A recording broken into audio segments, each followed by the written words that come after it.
So steps to buying. Some of this I'm going to let Eric handle when he gets to his part, but the first and foremost, the best thing to do is to get pre-approved, preferably what they call a full underwrite, because there's 3 different levels: pre-qualified, pre-approved, and full underwrite.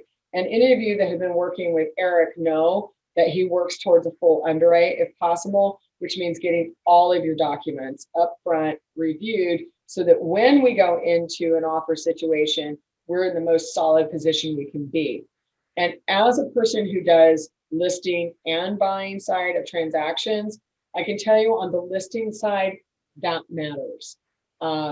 Several clients that we've worked with recently, when we've sat down with the sellers and we've gone through, my team goes out and we actually talk to each one of the lenders. We look at each of the letters that you received from your lender about your pre-approval, and determinations are made on the language and the follow-up that happens with that. So in one example, actually, Eric, can I use you as an example? Are you on mute? I'm not. Can you oh, there you are. Now I can hear you. Can I use you guys as an example? Of course. Okay. So I'm actually currently working with Eric's family on an estate sale, and we had multiple offers come in. And in that situation, we had all of them with escalations, some of them pretty significantly higher than the asking price, and everybody had their version of a pre-approval letter. Well, as my team and I sat here together going through each of them, we were contacting all of the different lenders to find out what the quality of those letters were. So 3 of the 5 transactions had 20% or more down. One was 5%, but it was fully underwritten, which we knew, and it was the highest priced offer. The next best priced offer, based on the escalation documents, was 20% down, and we were told and confirmed by the lender that they had additional funds if necessary. But the problem was that she had not put them through a full underwrite.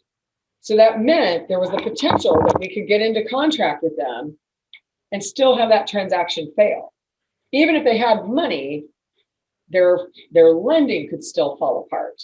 So that's not necessarily the most, palatable, offer to take. So then we had another offer that was 20% down, fully underwritten, and we ended up using those data points to go back to that offer and getting them to come up on their price. And so we ended up with a really strong, low risk situation for the seller. And that's what you guys need to understand as a buyer, is that the seller, when they're looking to do business with you, especially when there is a long list of other potential buyers, they're looking for risk factors, right? So we're going to go through what some of those things are here in a minute, but that pre-approval, absolutely imperative when you're being compared. And so someone like Eric Osnes is someone who is at a company that can do that for you. Bank of America won't do it. Chase won't do it. Online lenders won't do it. There's a ton of them. There's some other lenders around locally that will also do it, but it's rare that it's one of the national banks because they have a bunch more restrictions because they are a national bank. So it's worth asking those questions. You're going to search for homes online. I always joke, it's like online dating. You're going to look at homes based on your availability. This is where I say the weekend warrior viewing could be your downfall. We do recognize that a lot of people work Monday through Friday. So a lot of people want to say, hey, I want to go on evenings and weekends. Right now with where we're at in the COVID phase 2, they have reopened open houses. So you can go and there's a maximum of 10 people, including the real estate brokers, which many of them now have 2 people on site because they have to help manage the door and the volume of people, as well as have someone available to answer questions. So maybe 8 consumers in the door at a time, and they're not going to let you be there for an hour if they've got a line of people out the door, right? So that's one restriction on open houses. The other thing, though, is that those individuals are not there. They're there to give you access, but they're not necessarily there to give you advice. So you have to weigh whether you want to wait for that. And then the rest of the time, they're going to be booked appointments. What happens in markets like this, though, is that most agents, good agents, will tend to try and target their listings because they think of that Monday through Friday, 9 to 5 person. They'll try and come out on Wednesday, Thursday, or Friday with the listings.